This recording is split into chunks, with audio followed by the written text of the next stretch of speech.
Hello दोस्तों, BSc agriculture first semester first year का livelihood के बारे में हम लोग लेक्चर सेकंड स्टार्ट कर रहे हैं। इससे पहले हम लोगों ने स्टेटस ऑफ एग्रीकल्चर को जाना था कि इंडिया का स्टेटस एग्रीकल्चर में क्या है। आज हम लोग different indicators to study livelihood system के बारे में पढ़ेंगे। Different indicators to study livelihood को समझने के लिए डिफरेंट इंडिकेटर्स बनाया गया है। तो हम लोग एक छोटा सा टॉपिक को कवर कर रहे हैं, आप लोग इसे ध्यान से सुनिएगा। यहाँ पर लिखता है livelihood status can be measured using various approaches. Livelihood को हम लोग अलग अलग चीज़ों से मेजर कर सकते हैं। One approach is to construct a scale to measure livelihood status based on multiple indicators such as income, risk, health, nutrition, education and other household objectives। तो क्या क्या इंडिकेटर दिया गया है? Income, risk, health, nutrition, education और house hold यानी कि घरेलू चीज़ें जो हैं उन सारी चीज़ों से हम लोग लाइवलीहुड को समझ सकते हैं कि क्या क्या चीज़ें हैं। Various livelihood Indies can be calculated using the score of different indicators. जो अलग अलग तरह के लाइवलीहुड हैं हम लोग इस कैलकुलेशन से इसके सारे इंडिकेटर्स जो डिफरेंट इंडिकेटर्स हैं उसे हम लोग कैलकुलेट कर सकते हैं। इकोनॉमिक्स एफिशिएंसी इंडिकेटर, तो हमारा सबसे पहले आता है इकोनॉमिक्स एफिशिएंसी इंडिकेटर कि इकोनॉमिक यानी कि पैसों की चीज़ों से वो हमें क्या इंडिकेट करता है और किस तरह से हम लोग इसे समझ सकते हैं। इसमें एक नंबर में लिखा हुआ है net cropped area, proportion of net sown area in the total cropped area presents the extent of utilization of land sources for farming activities। इसमें कहता है कि आपके पास जितना क्रॉपिंग के लिए एरिया है, जो टोटल एरिया है उसमें से जो नेट सोन एरिया यानी कि जो बुआई का एरिया है उसका क्या प्रोपोर्शन रहता है और represent the extent of utilisation, हम लोग उस ज़मीन को किस तरह से यूटिलाइज करते हैं, यूज करते हैं, किस चीज़ के लिए? फार्मिंग एक्टिविटीज़ के लिए। दूसरा आता है net irrigated area, area under assured irrigation reflecting the irrigation portion of the region. आपके पास जो भी एरिया है उसमें उसका कितना परसेंट या उसका कितना पोर्शन आपका इरिगेट है यानी सिंचाई वाला है, जिससे पानी आ रहा हो या फिर वो पानी से भरा हुआ हो।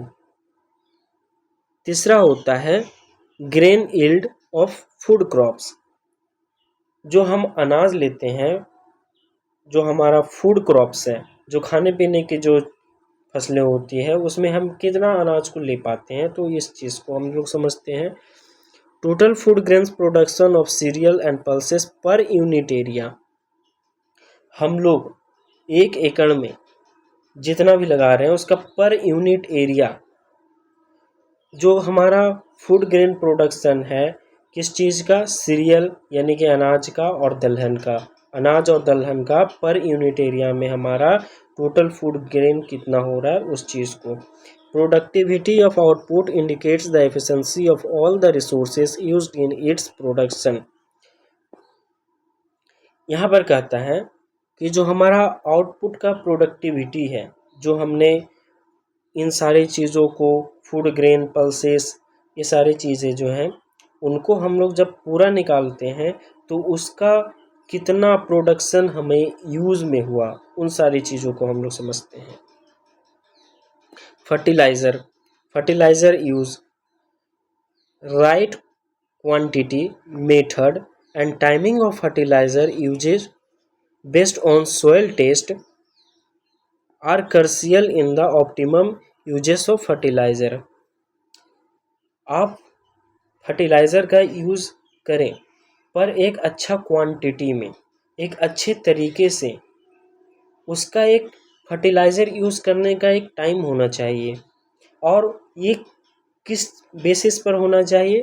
जब आप सोइल को टेस्ट कर लें कि उसमें क्या मात्रा की कमी है, क्या चीज़ों की कमी है, उस हिसाब से हम लोग एक सही टाइम पर, एक अच्छे क्वांटिटी में, जब एक अच्छे तरीके से, एक अच्छे टाइम पर फर्टिलाइज़र का यूज़ करते हैं तो उसको फर्टिलाइज़र यूज़ कहते हैं। It is not only economize production but also result in sustainability। ये कहता है कि ये सिर्फ इकोनॉमिक के लिए ज़रूरी नहीं है, इकोनॉमिक प्रोडक्शन के लिए ज़रूरी नहीं है, बट एक अच्छे सस्टेनेबिलिटी को बनाए रखने के लिए फर्टिलाइज़र का अच्छे से यूज़ होना ये बहुत ही ज़्यादा ज़रूरी है। अब हम लोग पांचवा कंडीशन के बारे में पढ़ते हैं, प्रोडक्टिविटी ऑफ लैंड। लैंड की क्या प्रोडक्टिविटी है? Income earn from agriculture and his related activities per unit cultivated area represent the productivity of land in monetary terms। इसमें क्या कहता है कि जो हम लोग एग्रीकल्चर से और उससे रिलेटेड एक्टिविटीज़ हैं, जो पर यूनिट एरिया से हम लोग जो इनकम अर्न करते हैं, तो वही कहलाता है प्रोडक्टिविटी ऑफ लैंड। और हम लोग एक और टर्म इसको बोलते हैं monetary term. It varies depending on the types of crop being cultivated. जो आपका इनकम है वो आपके फसल के ऊपर डिपेंड करता है कि आपने किस तरह के फसल लगाया है, तो वो भी डिपेंड करता है। Live stock components being reared, technologies being used. Live stock यानी कि पशुपालन, वो जो है वो रेयर हो जाता है, मतलब कम चीज़ों में। और दूसरी चीज़ कि टेक्नोलॉजीज बीइंग यूज्ड, हम लोग टेक्नोलॉजी को भी यूज कर सकते हैं।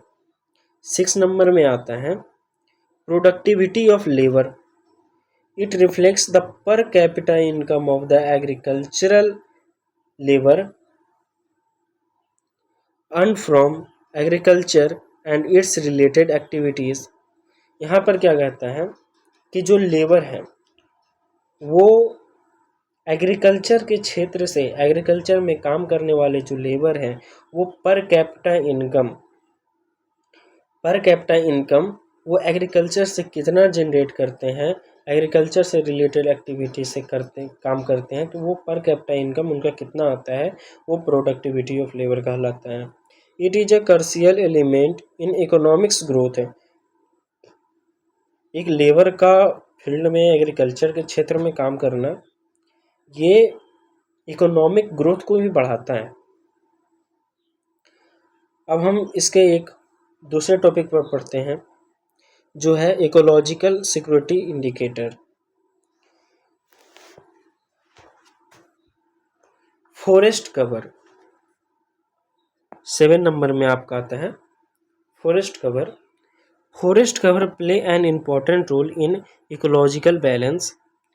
इकोलॉजिकल बैलेंस को बनाए रखने के लिए फॉरेस्ट कवर जो है, यानी जंगल, पेड़ पौधे, जो जंगल एरिया है, वो बहुत ही ज़्यादा इम्पोर्टेंट रोल प्ले करता है।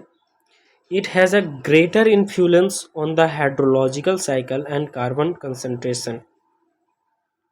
हाइड्रोलॉजिकल साइकिल यानी कि पानी वाली चीज़ें, बरसात वगैरह जो भी पानी आती है उसको हाइड्रोलॉजिकल साइकिल कहा गया।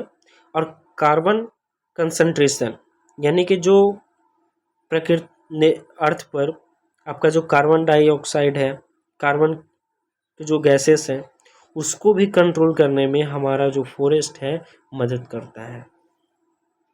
8 नंबर पढ़ते हैं density of human and live stock. इंसानों का घनत्व और उसके लाइव स्टॉक यानी पशु। The extent of pressure exerted by human and livestock population have a direct effect on natural resource like land, water, etc. कहा गया है कि जो इंसानों द्वारा एक प्रेशर बनाया जाता है, लाइव स्टॉक जो हम लोग पशुपालन करते हैं उसका पॉपुलेशन कहीं ना कहीं वो डायरेक्ट इफेक्ट करता है हमारे नेचुरल रिसोर्सेज पे। नेचुरल रिसोर्सेज जैसे लैंड और वाटर, इन सारी चीज़ों पे इफेक्ट करता है। एंड इकोलॉजिकल बैलेंस को भी इफेक्ट करता है। 9 नंबर में पढ़ते हैं degraded land. The extent of degradation of natural resources influence social cost to be borne by the society. जो हमारे नेचुरल चीज़ें हैं, ठीक है, वो हमारे सोसाइटी द्वारा, वो हमारे समाज द्वारा, वो जो हमारे नेचुरल चीज़ें ख़त्म हो रही है या घट रही है, तो उसके लिए कहीं ना कहीं हमारे सोसाइटी, हमारे चीज़ें जिम्मेदार हैं। अब इसके बाद हम लोग 10 नंबर में पढ़ते हैं रेनफॉल वेरिएबिलिटी। पानी का अलग अलग एरिया में अलग अलग तरीके से उसकी वर्षा की मात्रा जो है कम बेसी होती रहती है, तो ये भी एग्रीकल्चर के क्षेत्र में इफेक्ट करता है। Agriculture mainly depends on rainfall. जो खेती बाड़ी है वो बेसिकली हमारा रेनफॉल के ऊपर डिपेंड करता है। And it's variation has greater influence on net cropped area. और यही बरसात का पानी हमारे जो नेट क्रॉप्ड एरिया है, जो हम एरिया में फसल लगाते हैं उसमें कितना प्रोडक्शन हो पाएगा, वो भी चीज़ को हमारा ये रेनफॉल डिसाइड करता है। Net irrigated area depends on availability of ground water and it's recharge with which further depends on rainfall pattern. कहता है कि जो हमारा नेट इरिगेटेड एरिया है वो ग्राउंड वाटर के अवेलेबिलिटी पर डिपेंड करता है, यानी कि आपका जो नेट इरिगेटेड एरिया है उस जगह पर आपके ग्राउंड वाटर का होना जरूरी है। And it's recharge which further depends on rainfall pattern. और वो ग्राउंड वाटर जो है वो रेनफॉल जो पैटर्न है, रेनफॉल जो बरसात होता रहेगा, पानी आता रहेगा, उससे वो रिचार्ज होता रहेगा। अगर एक बार आपने पानी को यूज़ कर लिया, ग्राउंड वाटर है, और अगर बरसात नहीं होगी, फिर से ये पैटर्न नहीं चलता रहेगा, बारिश पर बारिश नहीं होगी, तो फिर ग्राउंड वाटर ख़त्म हो जाएगा। इसलिए कहा गया कि रिचार्ज होता है रेनफॉल पैटर्न से। Optimum rainfall with uniform distribution is considered as the robust indicator of ecological balance. इसमें कहता है कि जो हमारा ऑप्टिमम रेनफॉल है, यानी कि अधिक मात्रा में जो वर्षा होती है, यूनिफॉर्म डिस्ट्रीब्यूशन, एक अच्छे, यूनिफॉर्म का मतलब बराबर के डिस्ट्रीब्यूशन से, is considered as the robust indicator of ecological balance, वो हमारे इकोलॉजिकल बैलेंस को बनाए रखता है। 11 नंबर में पढ़ते हैं pressure on ground water. It indicates the availability of ground water for future generation. पानी को अगले भविष्य के लिए बचाए रखना, ग्राउंड वाटर को बचाए रखना, यही चीज़ यहाँ लिखा हुआ है। Recharge of ground water mainly depends on rainfall. Ground water को रेनफॉल से हम लोग रिचार्ज कर सकते हैं, यानी कि दोबारा ला सकते हैं। Excess utilisation of ground water as compare to recharge.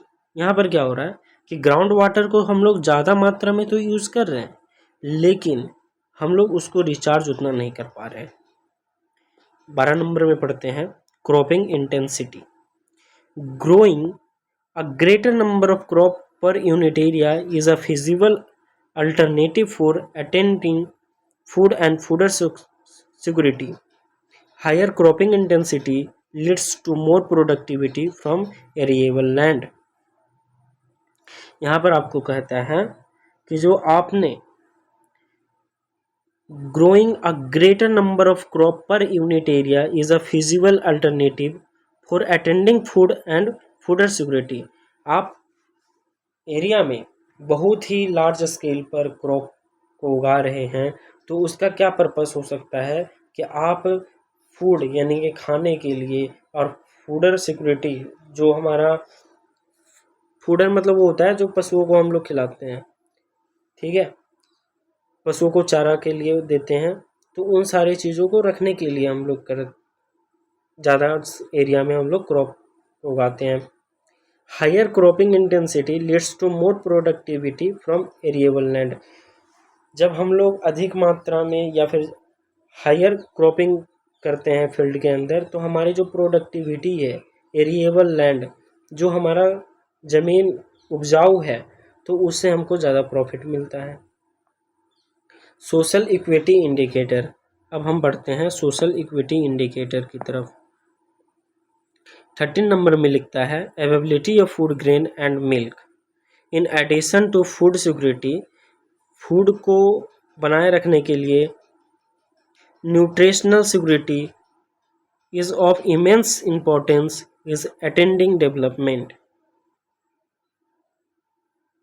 यहाँ पर आपको कहता है कि आपको फूड में जो ग्रेन्स हैं और मिल्क है, इसको भी आपको रखना पड़ेगा, जिससे आपकी फूड की सिक्योरिटी आपकी बनी रहेगी, ज़्यादा बेहतर रहेगा, जिसमें आपको न्यूट्रिशनल सिक्योरिटी भी मिलता है, न्यूट्रिशन भी मिलेगा। ठीक है। 14 नंबर पढ़ते हैं लिटरेसी ऑफ रूरल फीमेल। ग्रामीण क्षेत्रों के जो स्त्री होती हैं उनको शिक्षित करना जरूरी है। Gender equality is crucial in the development of any region. किसी भी क्षेत्र में जेंडर इक्वलिटी होना जरूरी है।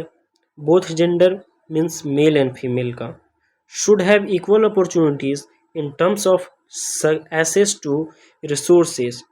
महिला और पुरुष को बराबर का हिस्सा देना चाहिए, बराबर का अपॉर्चुनिटीज़ मिलनी चाहिए रिसोर्सेस में, ऑनरशिप ऑफ रिसोर्सेस में, डिसीजन मेकिंग में, फैसले लेने में। कोई भी चीज़ जो कहते हैं ना, एक तरह से मालिक, किसी भी चीज़ का मालिक होना, उसमें महिला और पुरुष का बराबर की हिस्सेदारी होनी चाहिए। कोई भी रिसोर्सेस है तो उसमें भी उसकी भागीदारी होनी चाहिए। 15 नंबर में पढ़ते हैं विलेज रोड कनेक्टिविटी। जो गांव एरिया है उसमें जो रोड का कनेक्शन है वो सही से होना चाहिए, प्रॉपर रोड मिलना चाहिए। Connectivity is essential for the marketing of produce from any production activity. आपने फील्ड में कोई चीज़ का प्रोडक्शन किया और आपके पास अच्छा रोड नहीं है तो आप मार्केट तक नहीं पहुंच पाएंगे और आपका प्रोडक्ट इधर ही ख़राब हो जाएगा।